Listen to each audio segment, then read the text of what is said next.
Welcome to all. എല്ലാവർക്കും secret P S സിയിലേക്ക് സ്വാഗതം. ഇന്ന് നമ്മൾ നോക്കാൻ പോകുന്നത് 9ാം ക്ലാസ്സിലെ ചാപ്റ്റേഴ്സാണ് കേട്ടോ. ബയോളജി ചാപ്റ്ററാണ്, ലാസ്റ്റത്തെ ചാപ്റ്ററാണ്. ആദ്യത്തെ 5 ചാപ്റ്റർ നമ്മൾ ഓൾറെഡി എടുത്ത് കഴിഞ്ഞിട്ടുണ്ട്. അപ്പോൾ ലാസ്റ്റ് ചാപ്റ്ററാണ്. 6ാമത്തെ ചാപ്റ്ററിൻ്റെ പേര് വർഗീകരണം എന്നാണ്. അതുപോലെ തന്നെ നമ്മുടെ ചാനലിൽ പുതിയ SCERT ക്ലാസ്സുകൾ 5ാം ക്ലാസ് മുതലുള്ള റിവിഷൻ സ്റ്റാർട്ട് ചെയ്തിട്ടുണ്ട്. അതുപോലെ തന്നെ കഴിഞ്ഞ പരീക്ഷകളിൽ PSC ആവർത്തിച്ച ചോദ്യങ്ങളും അതുമായി ബന്ധപ്പെട്ട SCERT പാഠങ്ങളൊക്കെ നമ്മൾ ചെയ്യുന്നുണ്ട് കേട്ടോ. അപ്പോൾ നമ്മുടെ ക്ലാസ്സുകൾ ഇഷ്ടമാണെന്നുണ്ടെങ്കിൽ സപ്പോർട്ട് ചെയ്യാം. നമുക്ക് ഇന്നത്തെ ക്ലാസ്സിലേക്ക് പോകാം. അപ്പോൾ വർഗീകരണം എന്നാണ് ചാപ്റ്ററിൻ്റെ പേര് പറഞ്ഞത്.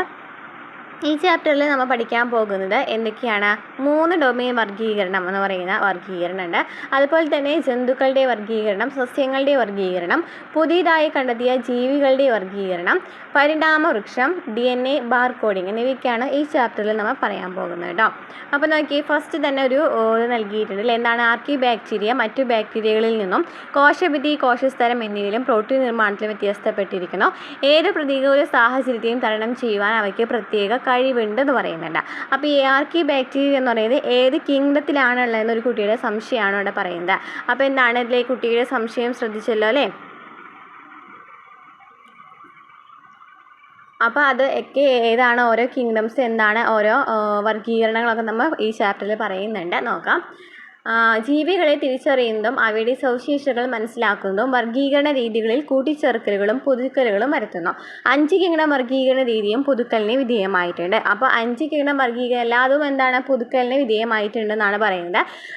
അപ്പോൾ 5 കിങ്ഡം വർഗീകരണ രീതിയും ഇതുപോലെ പുതുക്കലിന് വിധേയമായിട്ടുണ്ട്. നമുക്ക് നോക്കാം. ആദ്യം തന്നെ 3 ഡൊമെയിൻ വർഗീകരണത്തെ കുറിച്ചിട്ടാണ് പറയുന്നത്. എത്രയാണ്? 3 ഡൊമെയിൻ വർഗീകരണത്തെ കുറിച്ചിട്ടോ. കാൾ ബൗസ് എന്ന ശാസ്ത്രജ്ഞൻ കിങ്ഡം മൊനീറയിൽ ഉൾപ്പെട്ടിരുന്ന ജീവികളെ കൂടുതൽ അറിയുവാനായിട്ട് ശ്രമിച്ചു. എന്താണ് പറയുന്നത്? കാൾ ബൗസ് എന്ന് പറയുന്ന ശാസ്ത്രജ്ഞനാണ് കിങ്ഡം മൊനീറ, നമുക്കറിയാം ഒരു കിങ്ഡമാണ് മൊനീറ എന്ന് പറയുന്നത്. ഈ കിങ്ഡത്തിൽ ഉൾപ്പെട്ടിരുന്ന ജീവികളെ കൂടുതൽ അറിയുവാനായിട്ട് ശ്രമിച്ചു. അതായത് ശാസ്ത്രം പുരോഗമിക്കും തോറും എന്താ ചെയ്യാണ്? ഓരോ കിങ്ഡം ക്ലാസിഫിക്കേഷനും ഓരോ പുതിയ മാറ്റങ്ങൾ വന്നുകൊണ്ടിരിക്കുകയാണ്. അതാണ് പറയുന്നത്. ശാസ്ത്രീയ നിരീക്ഷണത്തിലൂടെ മൊനീറയിൽ ഉൾപ്പെട്ട ചില സൂക്ഷ്മജീവികൾ ബാക്ടീരിയകളിൽ നിന്നും വ്യത്യസ്തമാണെന്ന് അദ്ദേഹം മനസ്സിലാക്കി. അപ്പോൾ ശാസ്ത്രീയ നിരീക്ഷണത്തിലൂടെ മൊനീറയിൽ ഉൾപ്പെട്ട ചില സൂക്ഷ്മജീവികൾ ബാക്ടീരിയകളിൽ നിന്നും വ്യത്യസ്തമാണെന്നാണ് അദ്ദേഹം മനസ്സിലാക്കുന്നത്. ഇവയുടെ ഘടനയിലെ വ്യത്യാസങ്ങളും ചുറ്റുപാടിലുണ്ടാകുന്ന മാറ്റങ്ങളെ അതിജീവിക്കുവാനുള്ള വ്യത്യസ്ത അനുകൂലങ്ങളും അദ്ദേഹം ശ്രദ്ധിച്ചു. ഇവയിലെ ഘടനയിലെ വ്യത്യാസം അതുപോലെ തന്നെ ചുറ്റുപാടിലുണ്ടാകുന്ന മാറ്റങ്ങളെ അതിജീവിക്കുവാനുള്ള വ്യത്യസ്ത അനുകൂലങ്ങളും അദ്ദേഹം ശ്രദ്ധിച്ചു. ഇത്തരം ജീവികളിലെ ജനിതക വസ്തുക്കൾ ബാക്ടീരിയയിൽ നിന്നും വ്യത്യസ്തമാണെന്ന് തിരിച്ചറിഞ്ഞു. അപ്പോൾ എന്താണ് മനസ്സിലായത്? ഇത്തരം ജീവികളിലെ ജനിതക വസ്തുക്കൾ എന്ന് പറയുന്നത് ബാക്ടീരിയയിൽ നിന്നും വ്യത്യസ്തമാണെന്ന് തിരിച്ചറിഞ്ഞു. ഇതിൻ്റെ അടിസ്ഥാനത്തിൽ കിങ്ഡം മൊനീറയെ 2ആയി വിഭജിച്ചു. അങ്ങനെ കിങ്ഡം മൊനീറയെ 2ആയിട്ട് വിഭജിക്കുകയാണ്. എന്തൊക്കെ? ബാക്ടീരിയ, ആർക്കിയ എന്നീ 2 കിങ്ഡങ്ങളാക്കി എന്നാണ്. അപ്പോൾ നമ്മുടെ ഫസ്റ്റ് ക്വസ്റ്റ്യനിൽ എന്തായിരുന്നു പറഞ്ഞിട്ടുണ്ടായിരുന്നത്? ആർക്കിയ അല്ലേ? നമുക്ക് ഫസ്റ്റ് തന്നെ ആർക്കി ബാക്ടീരിയ എന്ന് പറയുന്നത് മറ്റു ബാക്ടീരിയകളിൽ നിന്ന് വ്യത്യസ്തമാണെന്ന് ചോദിച്ചിട്ടുണ്ട്. അത് മൊനീറിയാണെന്ന് ചോദിച്ചിട്ടുണ്ട്.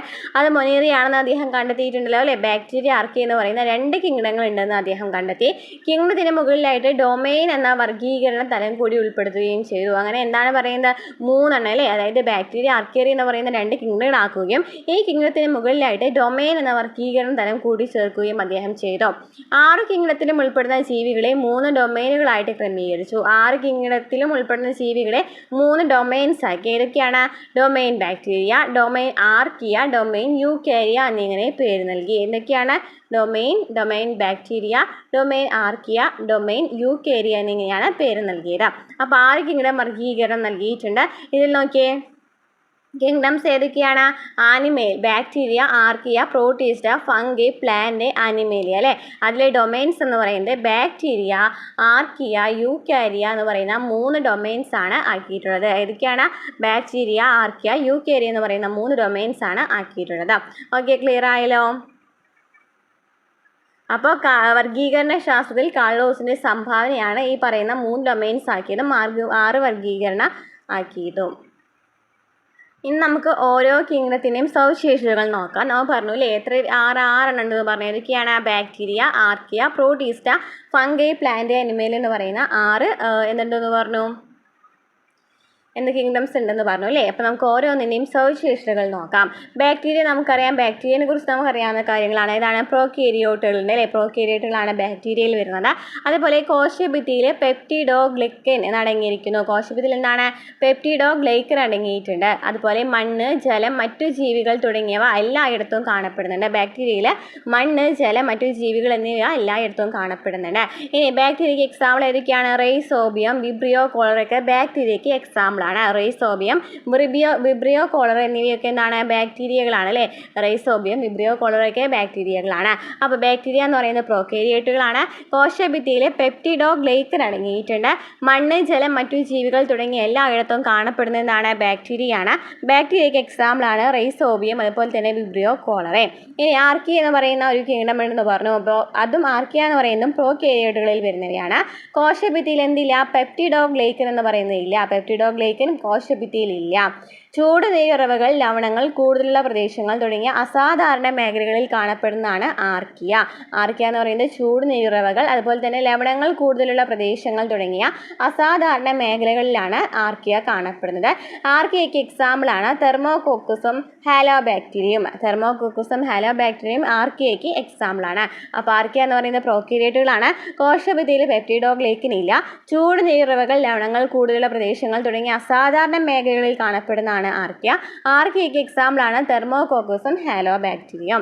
നെക്സ്റ്റ് എന്താണ് പറയുന്നത്? അനിമേലിയ അല്ലേ. അനിമേലിയയുടെ എന്താണ്? അനിമേലിയയെ കുറിച്ച് പറയുകയാണെന്നുണ്ടെങ്കിൽ എന്താണ് പറയാനുള്ളത്? അനിമേലിയനെ കുറിച്ച് പറയുകയാണെന്നുണ്ടെങ്കിൽ അപ്പോൾ അനിമേലിൽ വരുന്ന ആനിമൽസ് ആണല്ലേ, ജന്തുക്കളാണ്. അനിമേലിൽ ആനിമലാണല്ലേ, ജന്തുക്കളാണ് വരുന്നത് അനിമേലിയിൽ. അതുപോലെ തന്നെ അനിമേലിയയിൽ ഫൈലംസ് ആയിട്ടാണ് ഡിവൈഡ് ചെയ്തിരിക്കുന്നത്. എങ്ങനെയാണ്? ഫൈലംസ് ആയിട്ടാണ് ഡിവൈഡ് ചെയ്തിരിക്കുന്നത്. അപ്പോൾ ഏതൊക്കെ ഫൈലംസ് ആണുള്ളത്? ഏതൊക്കെ കിങ്ഡം അനിമയിലുള്ള ഫൈലംസ് ഏതൊക്കെയാണ്? പൊരിഫെറ. ഏതൊക്കെയാണ്? പൊരിഫെറ എന്ന് പറയുന്നത്. അതുപോലെ തന്നെ എന്താണ്? നിയോഡിയ, പൊരിഫെറ, നിഡേറിയ, അതുപോലെ തന്നെ നിഡേറിയ അതൊക്കെ പ്ലസ് ടുവിലൊക്കെ ഡീറ്റെയിൽ ആയിട്ട് പറയുന്ന ഒരു ചാപ്റ്റർ ആണോ ഇത്. പൊരിഫെറ, നിഡേറിയ, അതുപോലെ തന്നെ പ്ലാറ്റിഫെൽമിന്തസ്, ഇതൊക്കെ എഴുതാൻ എന്നെ കൊണ്ട് പറ്റുമെന്ന് തോന്നുന്നില്ല. പ്ലാറ്റിഫെൽമിന്തസ് കേട്ടോ. പ്ലാറ്റിഫെൽമിന്തസ്. അതുപോലെ തന്നെ നിമറ്റോഡ.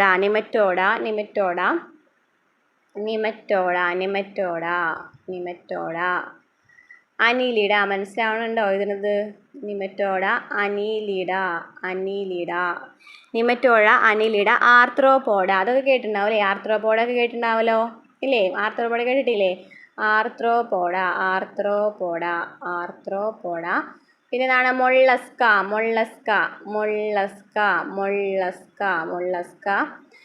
അതുപോലെ തന്നെ ഏതൊക്കെയാണ് മൊള്ളസ്ക? എക്കിനോഡെർമേറ്റ, കോർഡേറ്റ,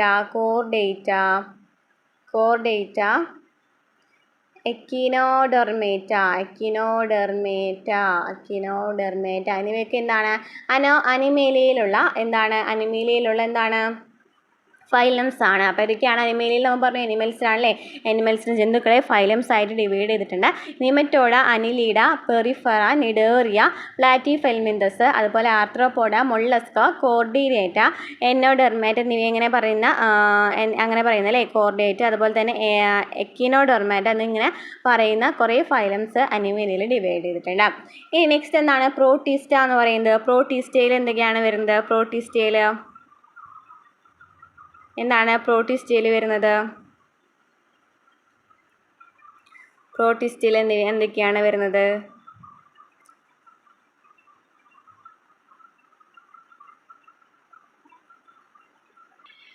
പ്രോട്ടിസ്റ്റയിൽ സൂക്ഷ്മജന്തുക്കളൊക്കെ ഉണ്ടായി വരുന്നത്. സൂക്ഷ്മജന്തുക്കളും സസ്യങ്ങളൊക്കെയാണ് പ്രോട്ടിസ്റ്റയിൽ വരുന്നത്. സൂക്ഷ്മജന്തുക്കളും സസ്യങ്ങളൊക്കെയാണ് പ്രോട്ടിസ്റ്റയിൽ വരുന്നത്. സൂക്ഷ്മജന്തുക്കളും അതുപോലെ തന്നെ സസ്യങ്ങളൊക്കെയാണ് പ്രോട്ടിസ്റ്റയിൽ വരുന്നത്.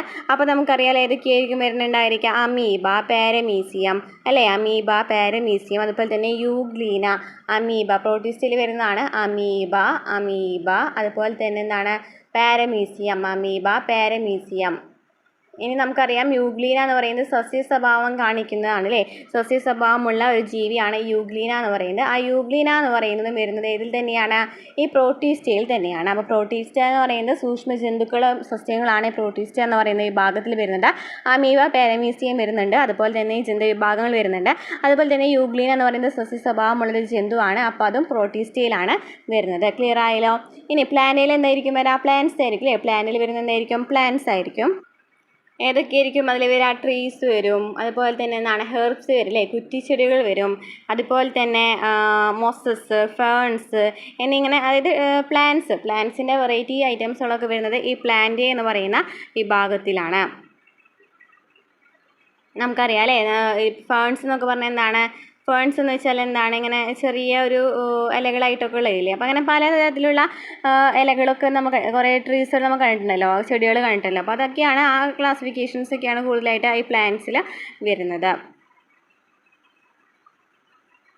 ഫോർ എക്സാമ്പിൾ പറയുകയാണെന്നുണ്ടെങ്കിൽ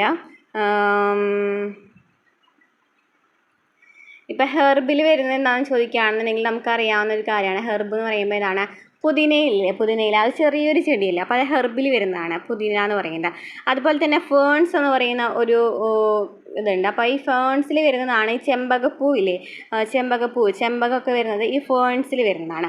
അതുപോലെ തന്നെ മൊസസ് എന്ന് വെച്ചാൽ എന്താണ്? മൊസസ് എന്ന് വെച്ചാൽ എന്താണ്? പുല്ലിൽ വരുന്നതാണ് ഈ മൊസസ് എന്നൊക്കെ പറയുന്നത്. അപ്പോൾ അങ്ങനെ നമുക്കറിയാം അതിന് ആൽഗ ഉണ്ട് അല്ലേ, ആൽഗ എന്ന് പറയുന്നത് അറിയാവുന്നതാണല്ലോ. അപ്പോൾ അങ്ങനെ പ്ലാന്റ്സ് തന്നെ കുറേ ഡിവിഷൻ വരുന്നുണ്ടല്ലോ. അപ്പോൾ അതൊക്കെയാണ് ഈ പ്ലാന്റ്സിൽ പല വെറൈറ്റി പ്ലാന്റ്സ്, അതായത് ട്രീസ് ആയിക്കോട്ടെ, അല്ലെങ്കിൽ കുറ്റിച്ചെടികൾ, അല്ലെങ്കിൽ പുല്ലുകളൊക്കെ വരുന്നതാണ് ഈ പ്ലാന്റ് എന്ന് പറയുന്ന ക്ലാസിഫിക്കേഷനിൽ വരുന്നത്.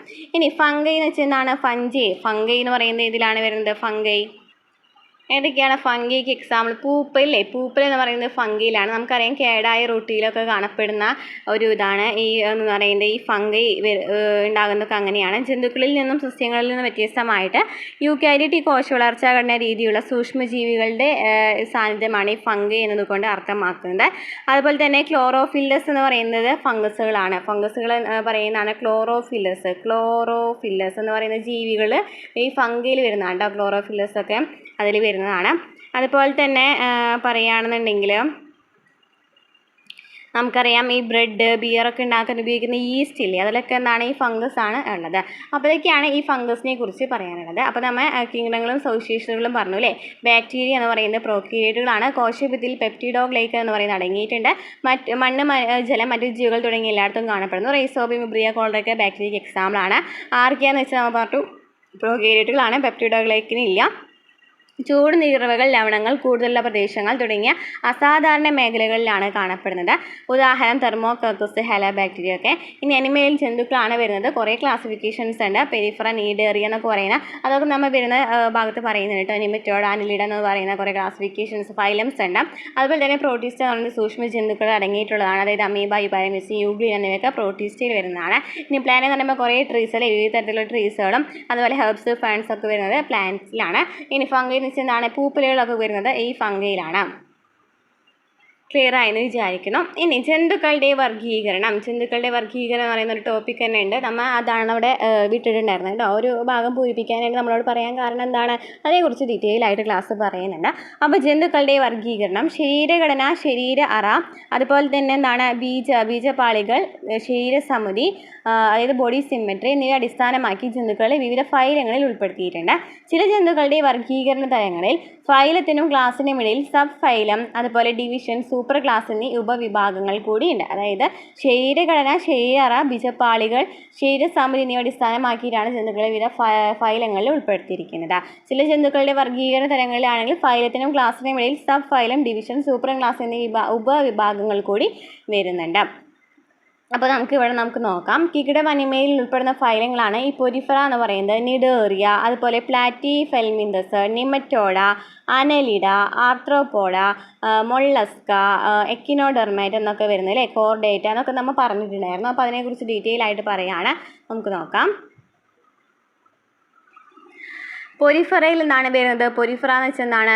ശരീരത്തിലാകമാനം സൂക്ഷ്മ സുഷിരങ്ങളുള്ള ജലജീവികളെയാണ് എന്ന് പറയുന്നത് പൊരിഫറ എന്ന് പറയുന്നത്. സൂക്ഷ്മജീവികൾ അല്ലേ, ശരീരത്തിലാകമാനം സൂക്ഷ്മ സുഷിരങ്ങളുള്ള ജലജീവികൾ. അതായത് എക്സാമ്പിളാണ് സ്പോഞ്ചസ് ഒക്കെ ഒരു ജലജീവിയാണ്. ഈ ജലജീവികൾക്ക് എന്തായിരിക്കും? നിറയെ സൂക്ഷ്മ സുഷിരങ്ങൾ ഉണ്ടായിരിക്കും അല്ലേ. അപ്പോൾ അതിനെയാണ് പൊരിഫറ എന്ന് പറയുന്ന കാറ്റഗറിയിൽ ഫൈലത്തിൽ വരുന്നത്.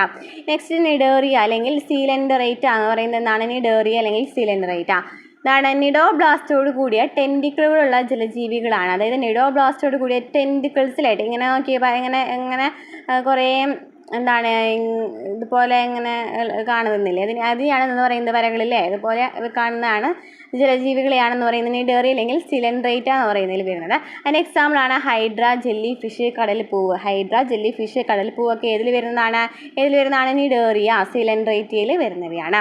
ഇനി നെക്സ്റ്റ് എന്താണ്? Platy helminthes. പ്ലാറ്റി ഹെൽമിന്തസ് എന്ന് പറയുന്നത് എന്ന് വെച്ചാൽ എന്താണ്? ചെറുതും മൃദുവായതും പരന്ന ശരീരവുമുള്ള വിരകളാണ്.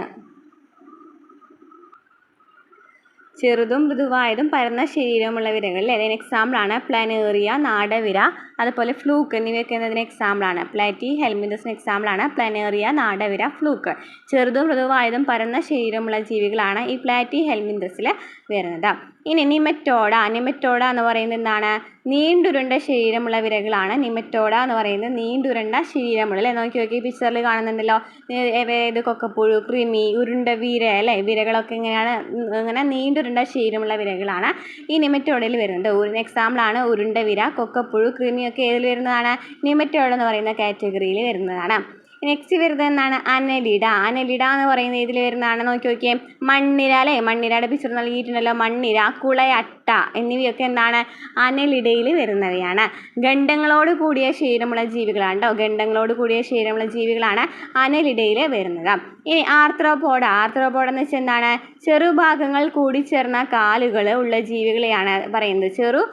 ഭാഗങ്ങൾ കൂടിച്ചേർന്ന കാല്, ഓരോരോ ഭാഗത്ത് ഇങ്ങനെയുള്ള കാലുകളെയുള്ള ജീവികളെയാണ് പറയുന്നത്. ഇതിന് ബാഹ്യാസ്ഥികൂടം ഉണ്ടായിരിക്കും. ഫോർ എക്സാമ്പിളാണ് കൊഞ്ച്, പാറ്റ, അതുപോലെ തന്നെ ഞണ്ട് എന്നിവയൊക്കെ എന്താണ്? ബാഹ്യാസ്ഥികൂടമുള്ള ജീവികൾ ചോദിക്കാറുണ്ടല്ലോ. കൊഞ്ച്, പാറ്റ, ഞണ്ട് എന്നിവയാണ് ബാഹ്യാസ്ഥികൂടമുള്ള ജീവികൾ. അതൊക്കെ വരുന്നത് എന്തിലാണ്? ആർത്രോപോഡയിലാണ് വരുന്നത്. നെക്സ്റ്റ് എന്താണ്? മൊള്ളസ്ക എന്ന് പറയുന്നത് മൃതശരീരം ഭൂരിഭാഗം ജീവികളിലും ശരീരത്തെ പൊതിഞ്ഞ് കാൽസ്യം കാർബണേറ്റ് കവചം ഉണ്ടായിരിക്കും. ഭൂരിഭാഗം ജീവികളിലും ശരീരത്തെ പൊതിഞ്ഞ് എന്തുണ്ടായിരിക്കും? കാൽസ്യം കാർബണേറ്റിൻ്റെ കവചം ഉണ്ടായിരിക്കും. മൃദുവായ ശരീരമായിരിക്കും. അതിന് എക്സാമ്പിളാണ് ഒച്ച്, നീരാളി, കക്ക എന്നിവയ്ക്ക് മൃദുശരീരമാണല്ലേ. പൊതിഞ്ഞിട്ട് കാൽസ്യം കാർബണേറ്റ് കവചമുണ്ട് ഈ ഒച്ചിലും നീരാളിലും കക്കയിലും. അപ്പോൾ അതൊക്കെയാണ് മൊള്ളസ്കയിൽ വരുന്നത്. ഇനി എക്കിനോഡെർമേറ്റ എന്ന് പറയുന്ന വിഭാഗം ഇതാണ്. മുള്ളുകളോട് കൂടിയിട്ടില്ലേ, മുള്ളുകളുള്ള ശരീരത്തോടു കൂടിയ സമുദ്ര ജീവികളെയാണ് എക്കിനോഡെർമേറ്റ എന്ന് പറയുന്നത്. മുള്ളുകളോട് കൂടിയ ശരീരമുള്ള ജീവികളെയാണെന്ന് പറയുന്നത് എക്കിനോഡെർമേറ്റ എന്ന് പറയുന്നത്. എക്സാമ്പിളാണ് കടൽ ചേന, നക്ഷത്ര മത്സ്യം. ഒക്കെ എന്നിൽ വരുന്നതാണ്? എക്കിനോഡെർമേറ്റിൽ വരുന്നവയാണ് കടൽ ചേനയും നക്ഷത്ര മത്സ്യവും. ഇനി കോർഡേറ്റ എന്ന് പറയുന്ന ഒരു വിഭാഗം എന്ന് പറഞ്ഞു അല്ലേ. ദണ്ഡാകൃതിയിലുള്ള നോട്ടോകോഡുള്ളവയോ നട്ടലുള്ളവയോ ആയിരിക്കും. അതിന് എക്സാമ്പിളാണ് മനുഷ്യൻ, മത്സ്യം, തവള എന്നിവയ്ക്ക് എന്താണ്? ദണ്ഡാകൃതിയിലുള്ള നോട്ടോകോഡുള്ളവയോ അല്ലെങ്കിൽ നട്ടലുള്ളവയൊക്കെ ആയിരിക്കും ഈ കോർഡേറ്റിൽ വരുന്നത്. അപ്പോൾ നമ്മൾ എന്തൊക്കെയാണ് ഇവിടെ പറഞ്ഞത്? എത്ര ക്ലാസിഫിക്കേഷൻ നമ്മൾ പറഞ്ഞു? 1, 2, 3, 4, 5, 6, 7, 8, 9 ക്ലാസിക്ക് അല്ലേ. 9 ഫൈലംസ് ആണ് നമ്മളിവിടെ പറഞ്ഞത്. ഈ 9 ഫൈലംസ് ഡീറ്റെയിൽ ആയിട്ട് നമ്മൾ പറഞ്ഞിട്ടുണ്ട്. ക്ലാസ്സുകൾ ഇഷ്ടമാണെങ്കിൽ സപ്പോർട്ട് ചെയ്യാം കേട്ടോ. അപ്പോൾ നമുക്ക് ഇതിനിടയിൽ ഒന്നും കൂടി നമുക്ക് പറഞ്ഞു നോക്കാം. പൊരിഫറ എന്ന് പറയുന്നതാണ് ശരീരത്തിലാകെ സൂക്ഷ്മ സുഷിരങ്ങൾ ഉണ്ടായിരിക്കും. ഇതിന് എക്സാമ്പിളാണ് സ്പോഞ്ചസ് വരുന്നത്. ഇനി നിഡേറിയ അല്ലെങ്കിൽ സിലൻഡ്രേറ്റ് എന്ന് പറയുന്ന വിഭാഗത്തിൽ വരുന്നത് എങ്ങനെയാണ്? ഇങ്ങനെ ടെൻറ്റിക്കിൾസ് ഉണ്ടായിരിക്കും. ഓരോ ജലജീവികൾക്കും നിഡോബ്ലാസ്റ്റോട് കൂടിയ ടെൻറ്റിക്കിൾസ് ഉണ്ടായിരിക്കും. എക്സാമ്പിളാണ് ഹൈഡ്ര, ജെല്ലി ഫിഷ്, കടൽപ്പൂവ് എന്നിവയൊക്കെ അതിന് എക്സാമ്പിളാണ് പറഞ്ഞത്. ഇനി പ്ലാറ്റി ഹെൽമിന്തസ് എന്ന് പറയുന്നതിൽ എന്താണ് വരുന്നത്? ചെറുതും മൃദുവായതും പരന്ന ശരീരമുള്ള വിരകളായിരിക്കും. അതിന് എക്സാമ്പിളാണ് പ്ലാനേറിയ, നാടവിര, ഫ്ലൂക്ക് എന്നിവയൊക്കെ പ്ലാറ്റി ഹെൽമിന്തസ്. പ്ലാറ്റ് എന്ന് പറയുമ്പോൾ ഫ്ലാറ്റ് ആയിട്ട് അതായത് പരന്ന് കിടക്കുന്ന വിരകളാണ് പ്ലാനേറിയ, നാടവിര, ഫ്ലൂക്ക്. ഇനി നിമറ്റോഡിൽ വരുന്നതാണ് നീണ്ടുരുണ്ട ശരീരമുള്ള വിരകളായിരിക്കും. അതിന് എക്സാമ്പിളാണ് ഉരുണ്ട വിര, കുക്കപ്പുഴു, കൃമി എന്നിവയൊക്കെ നിമറ്റോഡിൽ വരുന്നതാണ്. ഇനി അനലിഡ എന്ന് വെച്ചാൽ എന്താണ്? അനലിഡ എന്ന് വെച്ചാൽ ഗണ്ഡങ്ങളോട് സെഗ്മെന്റ്സോട് കൂടിയ ശരീരമുള്ള ജീവികളാണ്. എക്സാമ്പിളാണ് മണ്ണിര, കുളയട്ട എന്നിവയൊക്കെ. നെക്സ്റ്റ് എന്താണ്? ആർത്രോപോഡ എന്ന് വെച്ചാൽ ചെറുഭാഗങ്ങൾ കൂടിച്ചേർന്ന കാലുകളാണ് അല്ലേ ഉള്ള ജീവികളാണ്. ബാഹ്യാസ്ഥിരമുള്ള ജീവികളാണ്. കൊഞ്ച്, പാറ്റ, ഞണ്ട് എന്നിവയൊക്കെ ഇതിന് എക്സാമ്പിളാണ്. അതുപോലെ മൊള്ളസ്ക എന്ന് പറയുന്നത് മൃദു ശരീരമാണ്. ഭൂരിഭാഗം ജീവികളിലും ശരീരത്തെ പൊതിഞ്ഞ് കാൽസ്യം കാർബണേറ്റ് ഉണ്ടായിരിക്കും. അതിന് എക്സാമ്പിളാണ് ഒച്ച്, നീരാളി, കക്ക എന്നിവ. അതുപോലെ തന്നെ എക്കിനോഡെർമേറ്റ എന്ന് പറയുന്നത് മുള്ളുകളുള്ള ശരീരമുള്ള ജീവികളായിരിക്കും. ആയിരിക്കും. കടൽ ചേന നക്ഷത്രം മത്സ്യത്തിന് എക്സാമ്പിളാണ്. ഇനി കോർഡേറ്റ എന്ന് പറയുന്നത് എന്താണ്? ദണ്ഡാകൃതിയിലുള്ള നോട്ടോകോഡ്സ് ഉള്ളവ അല്ലെങ്കിൽ നട്ടിലുള്ളവയായിരിക്കും. അതിന് എക്സാമ്പിളാണ് മനുഷ്യൻ, മത്സ്യം, തവള എന്നിവയൊക്കെ എന്തിനാണ് വരുന്നത്? കോർഡേറ്റ എന്ന വിഭാഗത്തിലാണ് വരുന്നത്. ഇനി നമ്മൾ ഇവിടെ പറഞ്ഞു അല്ലേ, കോർഡേറ്റയിൽ എന്താണ്? ദണ്ഡാകൃതിയിലുള്ള നോട്ടോകോഡ് ഉള്ളവയോ അല്ലെങ്കിൽ നട്ടിലുള്ളവയാണ് എന്ന് പറയുന്നത്. എന്തെന്ന് പറയുന്നത്? കോർഡേറ്റ എന്ന് പറയുന്ന വിഭാഗത്തിൽ പെടുന്നതെന്ന് പറഞ്ഞു അല്ലേ. കോർഡേറ്റ എന്ന് പറയുന്ന ഫൈലത്തിൽ വരുന്നത്. അപ്പോൾ എന്താണ് ഈ നോട്ടോകാർഡ് എന്ന് പറയുന്നത്? എന്താണ് നോട്ടോകോഡ്? നമുക്ക് നോക്കാം. നോട്ടോകോഡും നട്ടെല്ലും ഫൈലം കോർഡേറ്റയിലെ ജീവികളിൽ വളർച്ചയുടെ ആദ്യഘട്ടങ്ങളിലോ ജീവിതകാലം മുഴുവനുമായോ നട്ടെല്ലിൻ്റെ സ്ഥാനത്ത് ദണ്ട് പോലെ കാണപ്പെടുന്ന ഭാഗമാണ് നോട്ടോകോഡ് എന്ന് പറയുന്നത്. അപ്പോൾ എന്താണ് നോട്ടോകോഡ്? ഫൈലം കോർഡേറ്റയിലെ ജീവികളിൽ വളർച്ചയുടെ ആദ്യഘട്ടങ്ങളിലോ ജീവിതകാലം മുഴുവനുമായോ നട്ടെല്ലിൻ്റെ സ്ഥാനത്ത് ദണ്ട് പോലെ കാണപ്പെടുന്ന ഭാഗമാണ് നോട്ടോകോഡ്. ഫൈലം കോർഡേറ്റയ്ക്ക് ആ പേര് വരാനുള്ള കാരണം നോട്ടോകോഡിൻ്റെ സാന്നിധ്യമാണ്. അപ്പോൾ എന്താണ്? ഫൈലം കോർഡേറ്റ അല്ലേ, കോർഡേറ്റ എന്ന് പറയുന്ന പേര് വരാൻ കാരണം എന്താണ്? നോട്ടോകാർഡ് എന്ന് പറയുന്ന എന്താണ്? ദണ്ട് പോലെ കാണപ്പെടുന്ന ഒരു ഭാഗമല്ലേ, അതായത് നട്ടെല്ലിൻ്റെ സ്ഥാനത്ത് കാണപ്പെടുന്ന ദണ്ട് പോലെ കാണപ്പെടുന്ന ഒരു ഇതാണ് എന്ന് പറയുന്നത് നോട്ടോകോഡ് എന്ന് പറയുന്നത്. അപ്പോൾ ഈ നോട്ടോകോഡ് എന്ന് പറയുന്നത് ഉള്ള കാരണമാണ് ഈ കോർഡേറ്റ എന്ന് പറയുന്ന പേര് ഫൈലം കോർഡേറ്റ എന്ന് പറയുന്ന പേര് നൽകിയിരിക്കുന്നത്. ഫൈലം കോർഡേറ്റയിലെ 3 സബ് ഫൈലങ്ങളാണ് ഏതൊക്കെയാണ്? യൂറോകോർഡേറ്റ, സെഫാലോകോർഡേറ്റ, വെർട്ടിബ്രേറ്റ എന്നിവ. അപ്പോൾ നമ്മൾ പറഞ്ഞു ഫൈലം കോർഡേറ്റ എന്ന് പറയുന്ന ഫൈലം കോർഡേറ്റയിൽ 3 സബ് ഫൈലങ്ങളിൽ 3 സബ് ഫൈലങ്ങളാണ് യൂറോകോർഡേറ്റയും സെഫാലോകോർഡേറ്റയും വെർട്ടിബ്രേറ്റയും. ഇവയിൽ വ്യത്യസ്ത തരത്തിലാണ് നോട്ടോകോഡ് കാണപ്പെടുന്നത്. സബ് ഫൈലം യൂറോകോർഡേറ്റയിൽ നോട്ടോകോഡ് ലാർവാവസ്ഥയിൽ വാൽ ഭാഗത്ത് മാത്രമായി പരിമിതപ്പെട്ടിരിക്കുന്നു. അപ്പോൾ സബ് ഫൈലം യൂറോകോർഡേറ്റിലാണെങ്കിൽ നോട്ടോകോഡ് ലാർവാവസ്ഥയിൽ വാൽ ഭാഗത്ത് മാത്രമാണ് കാണപ്പെടുന്നത്. എന്നാൽ സബ് ഫൈലം സെഫാലോകോർഡേറ്റയിൽ ഉൾപ്പെടുന്ന ജീവികളിൽ തല മുതൽ വാൽ വരെ കാണപ്പെടുന്ന നോട്ടോകോഡ് ജീവിത അവസാനം വരെ നിലനിൽക്കുന്നു. അപ്പോൾ ഫൈലം സെഫാലോകോർഡേറ്റിലാണെന്നുണ്ടെങ്കിലോ തല മുതൽ വാൽ വരെ ഈ നോട്ടോകോഡ് കാണപ്പെടുന്നുണ്ട്. അത് ജീവിത അവസാനം വരെ കാണുന്നതാണ്. ഇനി സബ് ഫൈലം വെർട്ടിബ്രേറ്റിലാകട്ടെ നോട്ടോകോഡ് ഭ്രൂണാവസ്ഥയിൽ മാത്രം കാണപ്പെടുകയും വളരുമ്പോൾ ഇത് നട്ടെല്ലായിട്ട് രൂപാന്തരം പ്രാപിക്കുകയും ചെയ്യുന്നു. അതായത് നമ്മളിവിടെ എന്താണ് പറഞ്ഞത്? 3 തരത്തിലുള്ള എന്തുണ്ട്? വെർട്ടിബ്രേറ്റ് ഉണ്ട് അല്ലേ, 3 തരത്തിലുള്ള എന്തുണ്ട്? നോട്ടോകോഡ് ഉണ്ട്. അത് പറയുന്നത് യൂറോകോർഡേറ്റ, സെഫാലോകോർഡേറ്റ, വെർട്ടിബ്രേറ്റ് എന്നിവയാണ്. ഇതിലെ സബ് ഫൈലം യൂറോകോർഡേറ്റിൽ കാണപ്പെടുന്നത് വാൽ ഭാഗത്ത് മാത്രമാണ് കാണപ്പെടുന്നത്. അതുപോലെ തന്നെ ലാർവാവസ്ഥയിലാണ് കാണപ്പെടുന്നത്. അതുപോലെ തന്നെ സബ് ഫൈലം സെഫാലോകോർഡേറ്റിലാണെങ്കിലോ ജനിച്ച് മുതൽ അതുപോലെ തന്നെ തല മുതൽ വാൽ വരെ കാണപ്പെടുന്നുണ്ട് നോട്ടോകോഡ്. എന്നാൽ എന്താണ് സംഭവിക്കുന്നത്? വെർട്ടിബ്രേറ്റിൽ ജനിച്ച സമയത്ത് ഭ്രൂണാവസ്ഥയിലാണ് കാണപ്പെടുന്നത്. പിന്നെ അത് നട്ടിലായിട്ട് മാറാണ് ചെയ്യുന്നത്. ഓക്കെ, ക്ലിയർ ആയല്ലോ? ഇനി നോക്കിയേ, ഇവിടെ പ്രത്യേകതകൾ പറഞ്ഞിട്ടുണ്ടായി. നമ്മൾ നേരത്തെ പറഞ്ഞ അതിനെ സംബന്ധിച്ച് പറയുന്നുണ്ടോ? മുള്ളുകളുള്ള ശരീരത്തോട് കൂടിയ സമുദ്ര ജീവികളുള്ള ഫൈലം ഏതാണ്? നമ്മൾ ഇവിടെ ഏതാണ് മുള്ളുകളോട് കൂടിയ പറഞ്ഞതായിരുന്നു? നോക്കി നോക്കിയേ എവിടെയാണ് മുള്ളുകൾ പറഞ്ഞിട്ടുണ്ടായിരുന്നത്? എവിടെയാണ്? അതെ, എക്കിനോഡെർമാറ്റ അല്ലേ, എക്കിനോഡെർമാറ്റിയാണ്. ആ ഫൈലത്തിൻ്റെ പേര് എന്താണ്? എക്കിനോഡെർമാറ്റിയാണ്. ഉദാഹരണം കടൽ ചേന നക്ഷത്രം മത്സ്യമാണെന്ന് പറഞ്ഞു. ഇനി നിമറ്റോഡ് എന്ന് പറയുന്ന ഫൈലത്തിൽ എന്താണ് പ്രത്യേകത? നമ്മൾ എന്താണ് പറഞ്ഞത്? നിമറ്റോഡയിൽ എന്താണ് പറഞ്ഞത്? നിമറ്റോഡയിൽ എന്താണ്? നീണ്ടുരുണ്ട ശരീരമുള്ള വിരകളാണ് അല്ലേ, നീണ്ടുരുണ്ട ശരീരമുള്ള വിരകളാണ്. ഉദാഹരണം ഇതൊക്കെയാണ് ഉരുണ്ട വിരയും കൊക്കപ്പുഴു കൃമിയാണ്. അപ്പോൾ ഇതൊക്കെ വരുന്ന ഇതിലാണ് നിമറ്റോഡയിലാണ് വരുന്നത്. അപ്പോൾ അങ്ങനെ നമ്മൾ ടേബിൾ ഫില്ല് ചെയ്യാനാണ് പറഞ്ഞിരിക്കുന്നത്. നമ്മൾ പറഞ്ഞു കഴിഞ്ഞ കാര്യമാണ്. ഓക്കെ, നോട്ടോകോഡുള്ള ജീവികളാണ് ഫൈലം കോർഡേറ്റയിൽ ഉൾപ്പെടുന്നത്. നമ്മൾ പറഞ്ഞില്ലേ, ഫൈലം കോർഡേറ്റയിൽ നോട്ടോകോഡുള്ള ജീവികളാണ് വരുന്നത് എന്ന്. ഇതിൽ നട്ടെല്ലുള്ള ജീവികളെ വെർട്ടിബ്രേറ്റ എന്ന സബ് ഫൈലത്തിൽ ഉൾപ്പെടുത്തിയിരിക്കുന്നത്. അതൊന്നും നമ്മൾ പറഞ്ഞു അല്ലേ, വെർട്ടിബ്രേറ്റ് എന്ന് പറയുന്ന സബ് ഫൈലത്തിലാണെന്നുള്ളത് നട്ടെല്ലുള്ള ജീവികളുള്ളത്. ഇനി നമുക്ക് സൂപ്പർ ക്ലാസ്സസ് നൽകിയിട്ടുണ്ട്. അതുപോലെ തന്നെ സൂപ്പർ ക്ലാസ് അതിൻ്റെ പ്രത്യേകതകളും ഉദാഹരണങ്ങളാണ് നമ്മൾ നോക്കേണ്ടത്. അതായത് വെർട്ടിബ്രേറ്റ് എന്ന് പറയുന്ന അല്ലേ, വെർട്ടിബ്രേറ്റ് എന്ന് പറയുന്ന ഒരു സബ് ഫൈൽ ഉണ്ടെന്ന് പറഞ്ഞല്ലോ. ഈ വെർട്ടിബ്രേറ്റിൽ തന്നെ വീണ്ടും ഡിവൈഡ് ചെയ്തിട്ടുണ്ട്. അതാണ് പറയുന്നത് പീസസ് എന്താണ്? ചിറകുകൾ അല്ലേ, പീസസ് ചിറകുകളുള്ളവയായിട്ട് ഡിവൈഡ് ചെയ്തിട്ടുണ്ട് സൂപ്പർ ക്ലാസ്. അതിൽ തന്നെ ക്ലാസ്സിൽ എന്താണ്? കോൺട്രിക്റ്റീസ് തരുണാസ്ഥി മത്സ്യമെന്നും അസ്ഥി മത്സ്യമുണ്ട്. അതായത് തരുണാസ്ഥി മത്സ്യമുണ്ട്, അസ്ഥി മത്സ്യമുണ്ട്. അതിനൊരു പേര് പറയുകയാണെങ്കിൽ കോൺട്രിക്റ്റീസ് എന്നും ഓസ്റ്റിക്റ്റീസ് എന്നാണ്. കോൺട്രിക്റ്റീസ് എന്നും ഓസ്റ്റിക്റ്റീസ് എന്നുമാണ്. അപ്പോൾ തരുണാസ്ഥി മത്സ്യമുണ്ട്, അതിൽ അസ്ഥി മത്സ്യമുണ്ട്. അതായത് നമ്മൾ പറയുന്നത് ഫിൻസിലെ പീസസ് ചിറകുകളുള്ള മത്സ്യങ്ങളെ കുറിച്ച് പറയുകയാണെന്നുണ്ടെങ്കിൽ എന്താണ് പറയുന്നത്? തരുണാസ്ഥി മത്സ്യമുണ്ട്, അസ്ഥി മത്സ്യമുണ്ട്. അല്ലാന്നുണ്ടെങ്കിൽ കോൺട്രിക്റ്റിസ് എന്നും മോസ്റ്റിക്സ് എന്ന് പറയുന്ന പേരുകളുണ്ട്. പ്രത്യേകതകൾ എന്തൊക്കെയാണ്? ശരീരത്തിൽ ശൽക്കങ്ങൾ ഉണ്ടായിരിക്കും, ഹൃദയത്തിന് 2 അറകളാണ് ഉണ്ടായിരിക്കുക. ശരീരത്തിൽ ശൽക്കങ്ങൾ ഉണ്ടായിരിക്കും, ഹൃദയത്തിന് 2 അറകളാണ് ഉണ്ടായിരിക്കുക. അപ്പോൾ ഇതിൻ്റെ എക്സാമ്പിൾ എന്താണ് വരുന്നത്? ഉദാഹരണം പറയുകയാണെന്നുണ്ടെങ്കിൽ അതിനൊരു എക്സാമ്പിൾ പറയുകയാണെന്നുണ്ടെങ്കിൽ കോൺട്രിക്റ്റിസ്, അതായത് തരുണാസ്ഥി മത്സ്യങ്ങൾക്ക് എക്സാമ്പിൾ പറയുകയാണെന്നുണ്ടെങ്കിൽ ആരാണ്? സ്രാവ് ആണ് കേട്ടോ. അപ്പോൾ കോൺട്രാക്റ്റിസ് അല്ലെങ്കിൽ തരുണാസ്ഥി മത്സ്യത്തിന് എക്സാമ്പിൾ പറയുകയാണെന്നുണ്ടെങ്കിൽ എന്താണ്? സ്രാവാണ് അതിൽ വരുന്നത്. ഇനി അസ്ഥി മത്സ്യം അല്ലെങ്കിൽ ഓസ്റ്റിക്റ്റിസിന് എക്സാമ്പിൾ പറയുകയാണെന്നുണ്ടെങ്കിൽ ഏതാണ് വരുന്നത്? അസ്ഥി മത്സ്യങ്ങൾക്ക് രോഹു, അയില, കരിമീൻ എന്നിവയൊക്കെ, രോഹു, അയില, കരിമീൻ എന്നിവയൊക്കെ എന്താണ്? അസ്ഥി മത്സ്യങ്ങളാണ്. അപ്പം തരുണാസ്ഥി മത്സ്യങ്ങൾ എന്ന് പറയുന്നത് സ്രാവാണ്, അസ്ഥി മത്സ്യം എന്ന് പറയുന്നത് കരിമീനാണ്, കോൺട്രിക്റ്റിസും ഓസ്റ്റിക്റ്റിസ് അല്ലേ. ഇനി എന്താണ് പറയുന്നത്? ഏത് വിഭാഗമാണ് പറയുന്നത്? ടെട്രാപോഡ കാലുകൾ, ലിംസ് ഉള്ളവ കേട്ടോ. ടെട്രാപോഡ കാലുകളുള്ളവയാണ് പറയുന്നത്. അപ്പോൾ അതിൽ വരുന്ന 4 ക്ലാസ്സുകൾ ഏതൊക്കെയാണ്? ടെട്രാപോഡയിൽ വരുന്ന 4 ക്ലാസ്സുകൾ ഏതൊക്കെയാണ്? ആംഫീബിയ, റെപ്റ്റിലിയ, എയ്വ്സ്, മമ്മേലിയ, സസ്തനികൾ എന്ന് പറയും. അപ്പോൾ ആംഫീബിയ എന്ന് വെച്ചാൽ എന്താണ്? ഉഭയജീവികളാണ്. റെപ്റ്റിലിയ എന്ന് വെച്ചാൽ ഉരഗങ്ങളാണ്. എയ്വ്സ് എന്ന് വെച്ചാൽ പക്ഷികളാണ്. മമ്മേലിയ എന്ന് വെച്ചാൽ സസ്തനികളാണ്. ഇതിൽ ആംഫീബിയ എന്ന് പറയുന്നത് ഉഭയജീവികളാണെന്ന് പറഞ്ഞു അല്ലേ. ഉഭയജീവികൾ എന്ന് വെച്ചാൽ എന്താണ്? കരയിലും ജലത്തിലുമായിട്ട് ജീവിതചക്രം പൂർത്തിയാക്കുന്നു.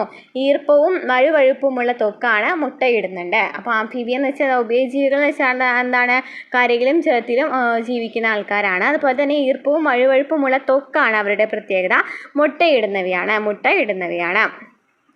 ഇനി ശ്വസനാവയവങ്ങൾ. എത്ര ശ്വസനാവയവങ്ങൾ എന്ന് പറയുന്നത് ഏതാണ്? ശ്വസനാവയവങ്ങൾ എന്താണ്? ഈർപ്പമുള്ള ത്വക്കാണ് അല്ലേ. ആംഫീബിയ എന്ന് പറയുമ്പോൾ നമുക്കറിയാം ഈ ആംഫീബിയ അതായത് കരയിലും വെള്ളത്തിലും ജീവിക്കുന്ന ഇതിന് എക്സാമ്പിൾ ഏതൊക്കെയാണ്?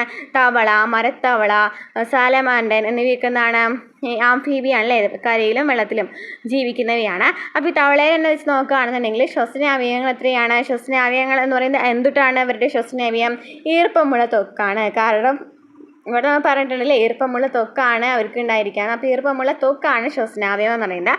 ഇനി ഹൃദയറകളുടെ എണ്ണം ചോദിക്കുകയാണെന്നുണ്ടെങ്കിൽ എത്രയാണ്? 3 ഹൃദയറകളാണ് കേട്ടോ. ഹൃദയറകളുടെ എണ്ണം ചോദിക്കുകയാണെന്നുണ്ടെങ്കിൽ 3 പറയുന്നത്. അപ്പോൾ ആംഫീബിയ എന്ന് വെച്ചാൽ ഉഭയജീവികളാണ്, കരയിലും ജലത്തിലുമായിട്ട് ജീവിക്കുന്നവയാണ്, ഈർപ്പവും വഴുവഴുപ്പുമുള്ള ത്വക്കാണ്, മുട്ടയിടുന്നുണ്ട്. ഇനി ശ്വസനാവയവങ്ങൾ എന്ന് പറയുന്നത് എന്താണ്? ഈർപ്പമുള്ള ത്വക്കാണ്. ഹൃദയറകളുടെ എണ്ണം എന്ന് പറയുന്നത് 3. എക്സാമ്പിൾ നമ്മൾ എന്തൊക്കെയാണ് പറഞ്ഞത്? തവള, അതുപോലെ തന്നെ എന്താണ് പറഞ്ഞത്? തവള പറഞ്ഞു. പിന്നെന്താണ്? മരത്തവള, തവളയിൽ വരുന്നത് അല്ലേ, മരത്തവള. അതുപോലെ തന്നെ സാലമാൻഡൻ എന്ന് പറയുന്നതൊക്കെ എന്താണ്? ഇതിന് എക്സാമ്പിളാണ് കേട്ടോ. സാലമാൻഡർ എന്ന് പറയുന്നതും ഇതിന് എക്സാമ്പിളാണ്. ഓക്കെ. ഇനി എന്താണ്? റെപ്റ്റിലിയ, ഉരഗങ്ങൾ എന്ന് വെച്ചാൽ എന്താണ്? ഇഴജന്തുക്കളെയാണ് ഉരഗങ്ങൾ അല്ലെങ്കിൽ റെപ്റ്റിലിയ എന്ന് പറയുന്ന വിഭാഗത്തിൽ വരുന്നത്. വരണ്ട ത്വക്കായിരിക്കും, ശരീരത്തിൽ ശൽക്കങ്ങൾ ഉണ്ടായിരിക്കും, വിരലുകളിൽ നഖങ്ങൾ ഉണ്ടായിരിക്കും. വരണ്ട ത്വക്കാണ്, ശരീരത്തിൽ ശൽക്കങ്ങൾ ഉണ്ടായിരിക്കും, വിരലുകളിൽ നഖങ്ങൾ ഉണ്ടായിരിക്കും. ഇനി എത്ര എണ്ണമാണ് ശ്വസനാവയവം? റെപ്റ്റിലിയ ഉരഗങ്ങളുടെ ശ്വസനാവയവം എന്ന് പറയുന്നത് ഏതാണ് ശ്വസനാവയവം എന്ന് പറയുന്നത്? ഏതാണ് ശ്വസനാവയവം വരാം? ശ്വസനാവയവം എത്രയാണ്?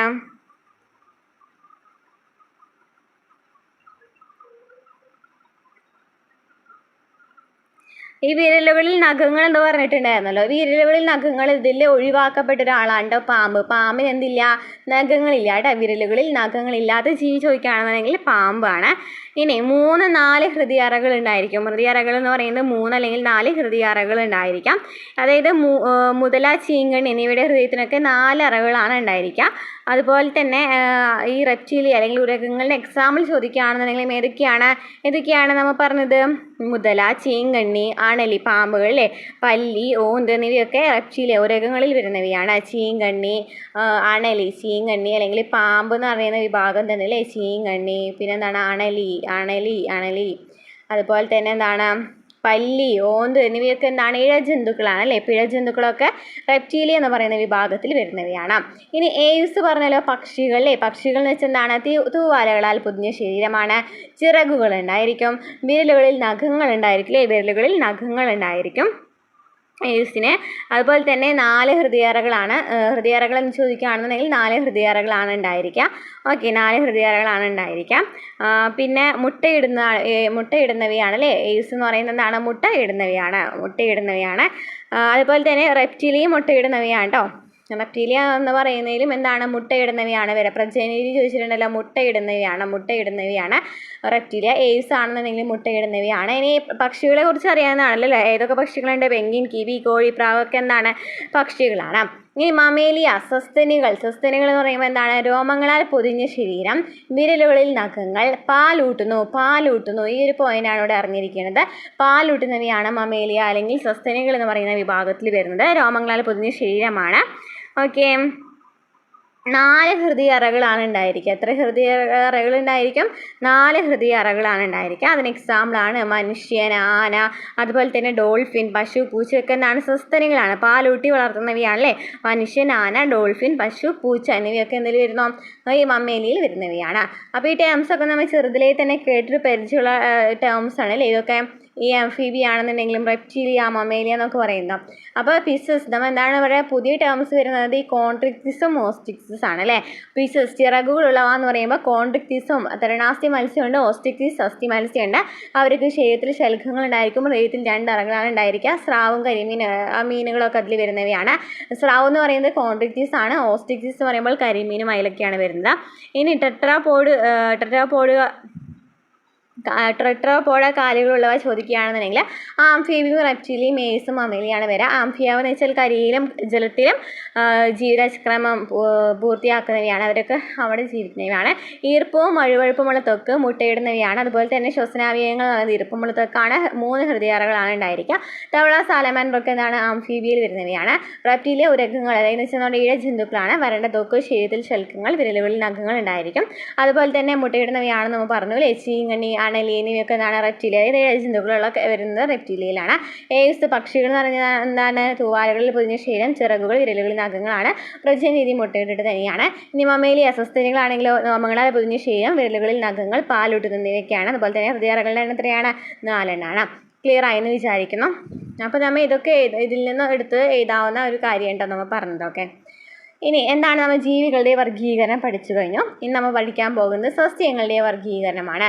ജന്തുക്കളെ വിവിധ വിഭാഗങ്ങളായി വർഗീകരിച്ച് മനസ്സിലാക്കിയല്ലോ. ശരീരഘടന, സമാഹരണ വ്യവസ്ഥ, വിത്ത് രൂപീകരണം എന്നിവയിൽ സാമ്യ വ്യത്യാസങ്ങളുടെ അടിസ്ഥാനത്തിൽ കിങ്ഡം പ്ലാന്റയെ വിവിധ ഡിവിഷനുകളായിട്ട് വർഗീകരിച്ചിട്ടുണ്ട്. അപ്പോൾ കിങ്ഡം പ്ലാന്റയിലെ സസ്യങ്ങൾ വരുന്നതിലാണ് പ്ലാന്റയിലാണ് വരുന്നത്. ആൽഗെ എന്ന് വെച്ചാൽ എന്താണ്? ആൽഗെ എന്ന് വെച്ചാൽ എന്താണ്? ആൽഗെ, ബ്രയോഫൈറ്റ, ടെറിഡോഫൈറ്റ, ജിംനോസ്പേസ്, ആൻജിയോസ്പേസ് എന്നിങ്ങനെയാണ് തരംതിരിച്ചിരിക്കുന്നത്. ഇതിൽ ആൽഗെ എന്ന് പറയുന്ന ഇതിൽ വരുന്ന ഫൈലത്തിൽ എന്താണ് വരുന്നത് നമുക്ക് നോക്കാം. മിക്കവയുടെയും ആവാസം ജലമാണ്. താലസ് എന്ന് വിശേഷിപ്പിക്കുന്ന ശരീരത്തിൽ ഉയർന്ന സസ്യങ്ങളുടേതുപോലെയുള്ള വേരോ ഇലയോ കാണ്ഡമോ കാണപ്പെടുന്നില്ല. ലൈംഗികവും അലൈംഗികവുമായ പ്രത്യുൽപാദന രീതികൾ കാണപ്പെടുന്നു. സംവഹന കലകളൊന്നുമില്ല. അതിന് എക്സാമ്പിളാണ് സ്പൈറോഗൈറ, സർഗാസം, സ്പൈറോഗൈറൊക്കെ എന്താണ്? ആൽഗകളാണ്. സ്പൈറോഗൈറയും സർഗാസൊക്കെ ആൽഗകളാണ്. അതായത് നമ്മൾ എന്താണ് പറഞ്ഞത്? ആൽഗെ എന്ന് പറയുന്ന ടേമിലെ മിക്കവയുടെയും ആവാസം ജലമാണ്. താലസ് എന്നാണ് ഇവരെ വിശേഷിപ്പിക്കുന്നത്. ഇവരുടെ ശരീരത്തിൽ സസ്യങ്ങളുടേതുപോലെ ഈ വേരോ അല്ലെങ്കിൽ ഇലയോ കാണ്ടോ അങ്ങനെ ഒന്നും ഉണ്ടായിരിക്കില്ല. ലൈംഗികവും അലൈംഗികവുമായ പ്രത്യുൽപാദന രീതികൾ കാണപ്പെടുന്നുണ്ട്. അവിടെ സംവഹന കലകൾ ഉണ്ടായിരിക്കില്ല. എക്സാമ്പിളാണ് സ്പൈറോഗൈറ, സർഗോസം എന്നിവ. നെക്സ്റ്റ് നമ്മൾ പറഞ്ഞു ബ്രയോഫൈറ്റ അല്ലേ. ബ്രയോഫൈറ്റ എന്ന് പറയുന്ന ടേം ഏതാണ്? ഈർപ്പമുള്ള പ്രതലങ്ങളിൽ കൂടുതലായും കാണപ്പെടുന്നു. ഈർപ്പമുള്ള പ്രതലങ്ങളിൽ കൂടുതലായിട്ട് കാണപ്പെടുന്നതാണ് എന്ത്? സ്പൈറോഫൈറ്റ എന്ന് പറയുന്നത്. ബ്രയോഫൈറ്റ എന്ന് പറയുന്ന ടേമിൽ എന്താണ് വരുന്നത്? ഈർപ്പമുള്ള പ്രതലങ്ങളിൽ തന്നെയാണ് കൂടുതലായിട്ടും കാണപ്പെടുന്നത്. ബ്രയോഫൈറ്റയും കാണപ്പെടുന്നത് എവിടെയാണ്? ഈർപ്പമുള്ള പ്രതലങ്ങളിലാണ്. നോക്കി ഈ ഒരു നമുക്ക് കണ്ടിട്ടുണ്ടാവില്ലേ, നമ്മിങ്ങനെ പണ്ടൊക്കെ കോർക്കാറുണ്ടല്ലോ, സൂചി കൊണ്ട് ഇങ്ങനെ കോർക്കണ രീതിയൊക്കെ കാണിക്കാറുണ്ടല്ലോ അല്ലേ.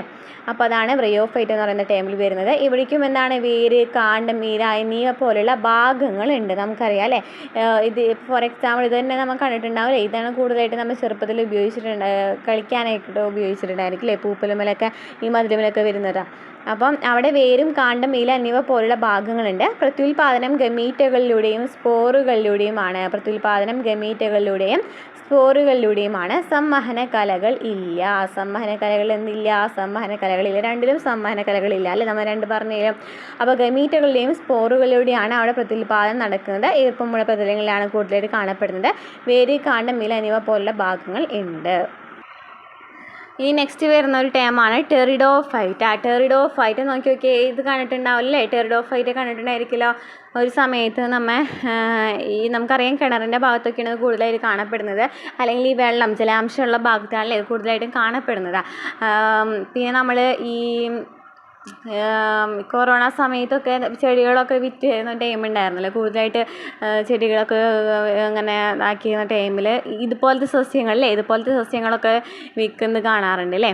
അപ്പോൾ ടെറിഡോഫൈറ്റ എന്ന് പറയുന്ന ഒരു ടൈമിൽ എന്താണ് പറയുന്നത്, പ്രധാനമായിട്ടും ഇത് കരസസ്യങ്ങളാണ്. വേര് കാണ്ഡം ഇല എന്നിവ രൂപപ്പെട്ടിട്ടുണ്ട്. പ്രത്യുൽപാദനം പ്രധാനമായിട്ട് സ്പോറുകളിലൂടെയാണ്. ലളിതഘടനയുള്ള സംവഹന കലകൾ കാണപ്പെടുന്നുണ്ട് കേട്ടോ, സംവഹന കലകൾ കാണപ്പെടുന്നുണ്ട്. ഞാൻ എക്സാമ്പിൾ നേരത്തെ പറഞ്ഞില്ല അല്ലേ, ബ്രയോഫൈറ്റിക് എക്സാമ്പിളാണ് റിക്സിയ ഫ്യൂണറിയ ഒക്കെ ബ്രയോഫൈറ്റിക് എക്സാമ്പിളാണ്.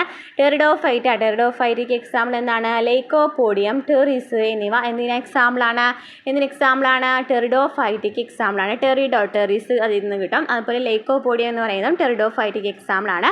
പ്രധാനമായിട്ടും കരസസ്യങ്ങളാണ്. വേര് കാണ്ഡം ഇല എന്നിവ രൂപപ്പെട്ടിട്ടുണ്ട്. പ്രത്യുൽപാദനം പ്രധാനമായിട്ട് സ്പോറുകളിലൂടെയാണ്. ലളിതഘടനയുള്ള സംവഹന കലകൾ കാണപ്പെടുന്നുണ്ട്. നെക്സ്റ്റ് ടൈമാണ് ജിംനോസ്പേസ്. ജിംനോസ്പേസ് എന്ന് വെച്ചാൽ എന്താണെന്ന് നോക്കിയേ, ഇത് കണ്ടിട്ടുണ്ടോ, ഈ പിക്ചറിൽ കണ്ടിട്ടുണ്ടായിരിക്കില്ലേ, ഫസ്റ്റത്തെ എന്തായാലും കണ്ടിട്ടുണ്ടാവാൻ ചാൻസ് ഉണ്ട്. നോക്കാം. കോണുകൾ എന്നറിയപ്പെടുന്ന പ്രത്യുൽപാദന ഭാഗങ്ങളാണ് കാണപ്പെടുന്നത്. കോണുകൾ എന്നാണ് പ്രത്യുൽപാദന ഭാഗങ്ങളെ അറിയപ്പെടുന്നത്. വിത്തുകൾ രൂപപ്പെടുന്നുണ്ട് എങ്കിലും അവയെ പൊതിഞ്ഞ് ഫലങ്ങൾ ഉണ്ടായിരിക്കില്ല. നോക്കിയേ, ഇവിടെ വിത്തുകൾ നോക്കിയേ, നമ്മൾ സൂക്ഷിച്ച് നോക്കുകയാണെന്നുണ്ടെങ്കിൽ വിത്തുകൾ കാണപ്പെടുന്നുണ്ട്. പക്ഷെ എന്താണ്, അവയെ പൊതിഞ്ഞ് എന്ത് കാണപ്പെടുന്നില്ല, ഫലങ്ങൾ കാണപ്പെടുന്നില്ല. സങ്കീർണ സംവഹന കലകൾ കാണപ്പെടുന്നുണ്ടെങ്കിലും സൈലം വെസലുകൾ കാണപ്പെടുന്നില്ല. സങ്കീർണ സംവഹന കലകൾ കാണപ്പെടുന്നുണ്ട്, പക്ഷേ നമുക്കറിയാം സംവഹന കലകൾ എന്ന് പറയുന്നത് സൈലം ഫ്ലോയാണ്, പക്ഷേ സൈലം വെസലുകൾ ഇതിൽ കാണപ്പെടുന്നില്ല. അതിന് എക്സാമ്പിളാണ് സൈക്കസും പൈനും. എന്ന എക്സാമ്പിളാണ് ജിംനോസ്പേസിന് എക്സാമ്പിളാണ് സൈക്കസും പൈനും. ഓക്കെ, നെക്സ്റ്റ് ടൈമാണ് ആൻജിയോസ്പേസ്. ആൻജിയോസ്പേസ് എന്ന് വെച്ചാൽ എന്താണ്, പൂക്കളിലല്ലേ, പൂക്കളാണ് അവിടെ പിക്ചർ നൽകിയിരിക്കുന്നത്. പൂക്കളിലാണ് പ്രത്യുൽപാദന ഭാഗങ്ങളുള്ളത്. വിത്തുകളെ പൊതിഞ്ഞ് ഫലങ്ങൾ കാണപ്പെടുന്നുണ്ട് അല്ലേ, വിത്തുകളെ പൊതിഞ്ഞ് ഫലങ്ങൾ കാണപ്പെടുന്നുണ്ട്. സങ്കീർണ സംവഹന കലകൾ കാണപ്പെടുന്നുണ്ട്. സൈലം മസിലുകളും ട്രക്കീഡുകളും ഉണ്ട്. എക്സാമ്പിളാണ് ചെമ്പരത്തി, മാവ്, തെങ്ങ് എന്നിവയൊക്കെ എന്തിൽ വരുന്നവയാണ്, ഈ ആൻജിയോസ്പേസിൽ വരുന്നവയാണ്. അപ്പോൾ എന്തൊക്കെയാണ് പറഞ്ഞത്, ആൽഗി എന്ന് പറയുന്നതിൽ കൂടുതലും ആവാസം ജലമാണെന്ന് പറഞ്ഞു. അതുപോലെ തന്നെ താലസ് എന്ന് എന്നാണ് വിശേഷിപ്പിക്കുന്നത്. ഇവർക്ക് സസ്യങ്ങളോ കാണപ്പെടുന്നില്ല. പ്രത്യുൽപാദന രീതികൾ അലൈംഗികവും അലൈംഗികവുമായ പ്രത്യുൽപാദന രീതിയിൽ കാണപ്പെടുന്നുണ്ട്. സംവഹന കലകളില്ല. എക്സാമ്പിളാണ് സ്പൈറോഗേറിയം. അതുപോലെ തന്നെ എന്താണ് സർഗാസവും. ഇനി എന്താണ് ബ്രയോഫൈറ്റ് എന്ന് വെച്ചാൽ ഇതുപോലെ തന്നെ എന്താണ് ഈർപ്പമുള്ള സ്ഥലങ്ങളിലാണ് കാണപ്പെടുന്നത്. വേര് കാണ്ഡം ഇല എന്നിവയൊക്കെ കാണപ്പെടുന്നുണ്ട്. പ്രത്യുൽപാദനം എന്ന് പറയുന്നത് ഗമീറ്റുകളിലൂടെയും സ്പോറുകളിലൂടെയാണ്. അവിടെയും സംവഹന കലകളില്ല. എക്സാമ്പിൾ റിക്സിയ ഫ്യൂണറിയ. നെക്സ്റ്റ് നമ്മൾ പറഞ്ഞു ടെറിഡോഫൈറ്റിക് എക്സാമ്പിൾ എന്തൊക്കെയാണ്, ലൈക്കോപോഡിയം, ടെറിസ് ആണ്. ഇവിടെ പ്രധാനമായും കരസസ്യങ്ങളാണ്. വേര് കാണ്ഡമിലൊക്കെ ഉണ്ട്. പ്രത്യുൽപാദനം പ്രധാനമായിട്ട് സ്പോറുകളിലൂടെയാണ്. ലളിതഘടനയുള്ള സംവഹന കലകൾ കാണപ്പെടുന്നുണ്ട്. ഇനി ജിംനോസ്പേസ് എന്ന് പറയുന്നത് കോണുകൾ എന്നാണ് ഒരു പ്രത്യുൽപാദന ഭാഗങ്ങളെ അറിയപ്പെടുന്നത്. വിത്തുകൾ കാണപ്പെടുന്നുണ്ട്, ഫലം കാണപ്പെടുന്നില്ല. സൈലം വെസലുകളും കാണപ്പെടുന്നില്ല. സംവഹന കലകൾ കാണപ്പെടുന്നുണ്ട്, പക്ഷേ സൈലം വെസൽ കാണപ്പെടുന്നില്ല. അതിന് എക്സാമ്പിളാണ് സൈക്കസും പൈനും. ഇനി ആൻജിയോസ്പേസ് എന്ന് പറയുമ്പോൾ കൂടുതലായിട്ട് പൂക്കളിലാണ് പ്രത്യുൽപാദന ഭാഗങ്ങൾ കൂടുതലായിട്ട് കാണപ്പെടുന്നത്. മാവ്, ഇല, ചെമ്പരത്തി, തെങ്ങ് എന്നിവയിലൊക്കെ എന്താണ്, അതൊക്കെ ആൻജിയോസ്പേസിൽ വരുന്നവയാണ്.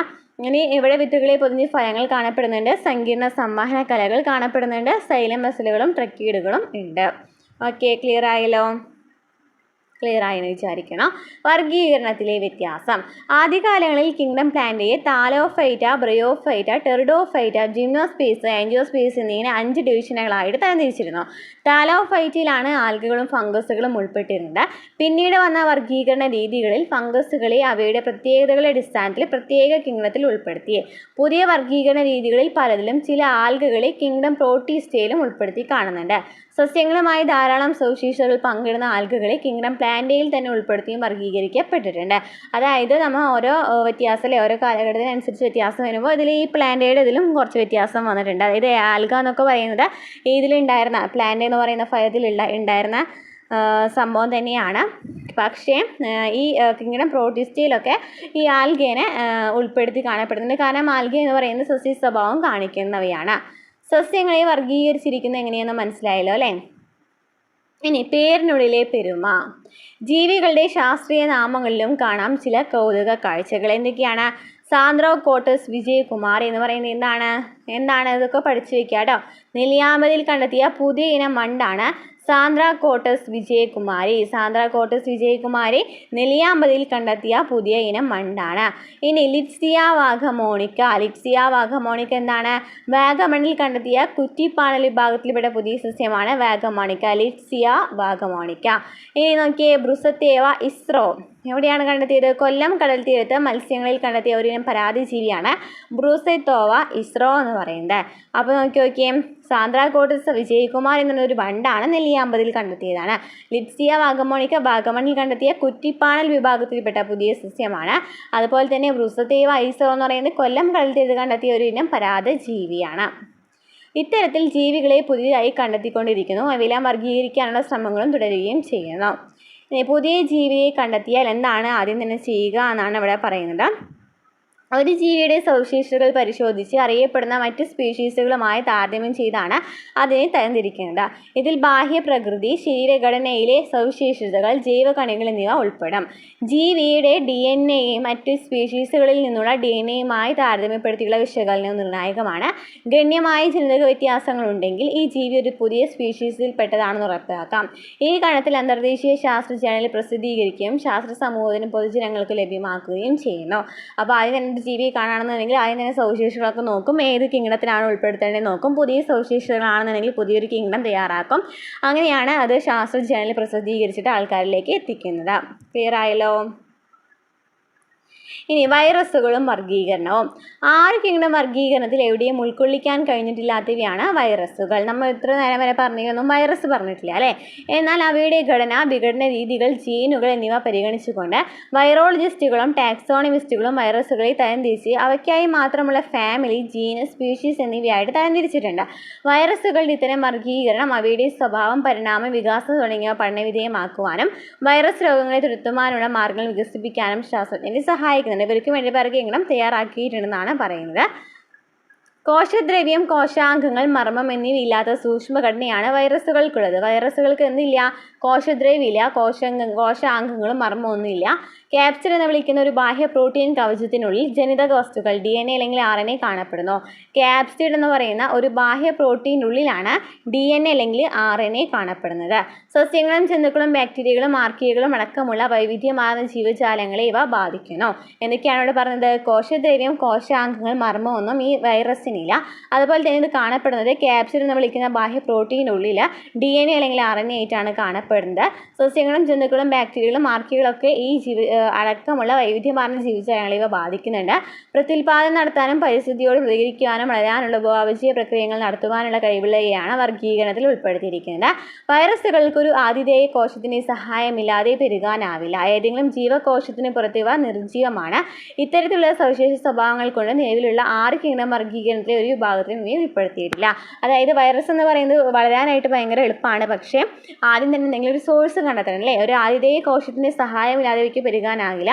അപ്പോൾ ആ ഒരു സവിശേഷതയൊന്നും ഇത്ര നേരം വരെ നമ്മൾ കണ്ടുപിടിച്ച 6 കിങ്ഡത്തിലും പറഞ്ഞിട്ടില്ല. അത് കാരണം വൈറസിനെ വേറൊരു കിങ്ഡത്തിലാക്കണമെന്നാണ് അവർ ഉദ്ദേശിക്കുന്നത്. അപ്പോൾ വർഗീകരണ രീതികളൊന്നും പൂർണ്ണമായിട്ടില്ല എന്നാണ് ഇതുകൊണ്ട് അർത്ഥമാക്കുന്നത്. ഇനി എന്താണ് പരിണാമ വൃക്ഷം? എവല്യൂഷൻ ട്രീ എന്ന് വെച്ചാൽ എന്താണ്? എവല്യൂഷൻ ട്രീ എന്ന് വെച്ചാൽ ഭൂമിയിലെ ജൈവവൈവിധ്യം പരിണാമ പ്രക്രിയകളുടെ ഫലമായാണ് രൂപപ്പെട്ടത്. വ്യത്യസ്ത ജീവികൾ തമ്മിലുള്ള പരിണാമ ബന്ധത്തെ ഒരു വൃക്ഷത്തിലെ ശാഖകളായി ചിത്രീകരിക്കാം. വ്യത്യസ്ത ജീവികൾ തമ്മിലുള്ള പരിണാമ ബന്ധത്തെ എങ്ങനെയാക്കാം? വ്യത്യസ്ത ശാഖകളെ വൃക്ഷത്തിലെ ശാഖകളായിട്ട് ചിത്രീകരിക്കാം. ഇതിനെയാണ് പരിണാമ വൃക്ഷം എന്ന് പറയുന്നത്.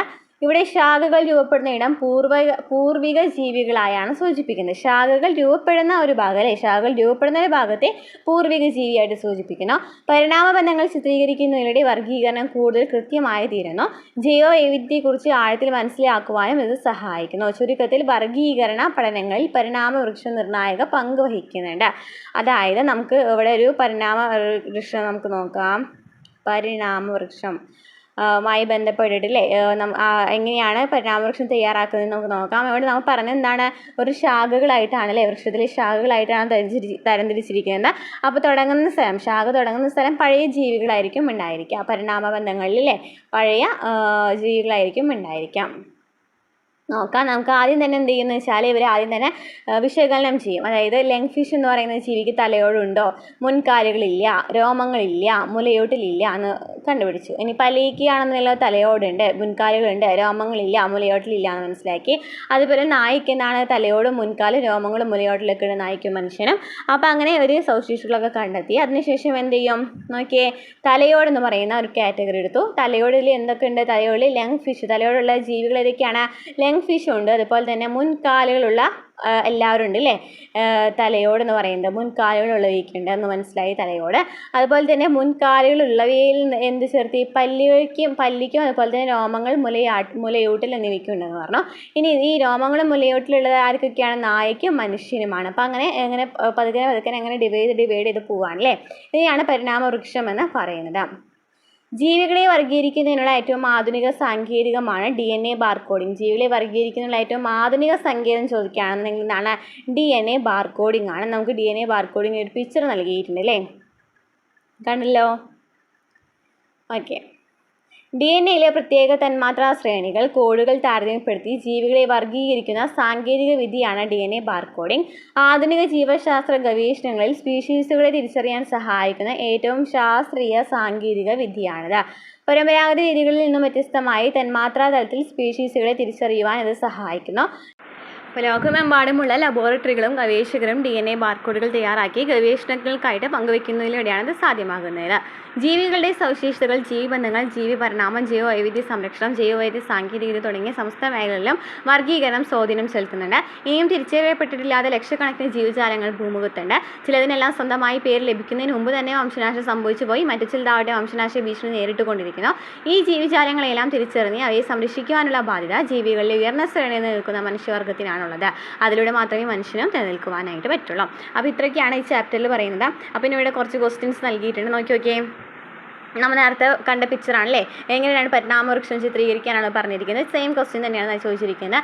അതുപോലെ തന്നെ നോക്കി ഓരോ ഫയലുകൾ നൽകിയിട്ടുണ്ട്. അവയെ മാതൃകയിൽ ഇതുപോലെ തന്നെ ജോഡി തയ്യാറാക്കുക. അതായത് മനുഷ്യൻ കോഡേറ്റിയാണ് നമ്മൾ പഠിച്ചു. അതുപോലെ തന്നെ സ്പോഞ്ചുകൾ എന്ന് പറയുന്നത് എന്തിലാണ്, പൊരിഫറയിലാണ് വരുന്നത്. അതുപോലെ തന്നെ അങ്ങനെ നമ്മൾ ഡീറ്റെയിലായിട്ട് പറഞ്ഞ ഫൈലംസ് ഇല്ലേ, അതിനെ ഒരു ഇതായിട്ടാണ് നൽകിയിരിക്കുന്നത്. അതുപോലെ തന്നെ നോക്കിയാൽ കിങ്ഡത്തിന് മുകളിലായി ഉൾപ്പെടുത്തിയ വർഗീകരണ തലമാണ് സ്പീഷീസ് എന്ന് പറയുന്നുണ്ട്. അതുപോലെ നട്ടിലുള്ള ജീവികളെ ഫൈലം കോഡേറ്റിലെ വെർട്ടിബ്രേറ്റ് എന്ന സബ്ഫൈലിൽ ഉൾപ്പെടുത്തുന്നത് ശരിയാണല്ലേ. അതുപോലെ തന്നെ കരയിലും ജലത്തിലുമായി ജീവിതചക്രം പൂർത്തിയാക്കുന്ന ജീവികൾ ഉൾപ്പെടുന്ന ക്ലാസ് ഏതാണ്, മമലിയാണോ അല്ലേ, എന്തായിരുന്നു, ആംഫിബിയൻ ആയിരുന്നു അല്ലേ. അപ്പോൾ അങ്ങനെ അതുപോലെ തന്നെ എന്താണ്, ജെല്ലി ഫിഷ് എന്ന് പറയുന്നത് ഇടേറിയലാണ്. അപ്പോൾ കൊക്കുപുഴി ഏതിലാണ്, കമൻറ്റ് ചെയ്യട്ടോ. നമ്മൾ ഇപ്പോൾ തന്നെ ഫൈലം ഡീറ്റെയിൽ ആയിട്ട് പറഞ്ഞല്ലോ, അതിൽ പറഞ്ഞിട്ടുള്ളായിരുന്നു. ഓക്കെ. നീരാളി എന്ന് പറയുന്നത് ഏതിലാണെന്നും കൂടി കമൻറ്റ് ചെയ്യാം. താഴെ തന്നിരിക്കുന്ന മാവ്, തെങ്ങൊക്കെ ഏതിലാണ് ഉൾപ്പെടുന്നത്, നമ്മൾ ഇതിലാണ് പറയുന്നത് എൻജിയോസ്പേസിലാണ് വരുന്നതെന്ന് പറഞ്ഞല്ലേ. അപ്പോൾ ഇത്രയൊക്കെയാണ് ഈ ചാപ്റ്ററിൽ പറയുന്നത്. അതുപോലെ തന്നെ നമ്മുടെ ചാനലിൽ പുതിയ CRT ക്ലാസ്സുകൾ ഓൾറെഡി നമ്മൾ സ്റ്റാർട്ട് ചെയ്തിട്ടുണ്ട്, റിവിഷൻസ് പോലെ സ്റ്റാർട്ട് ചെയ്തിട്ടുണ്ട് കേട്ടോ. അപ്പോൾ നമ്മുടെ ക്ലാസ്സിൽ ഇഷ്ടമാണെന്നെങ്കിൽ സപ്പോർട്ട് ചെയ്യാം. അടുത്ത ക്ലാസ്സുമായിട്ട് വീണ്ടും കാണാം.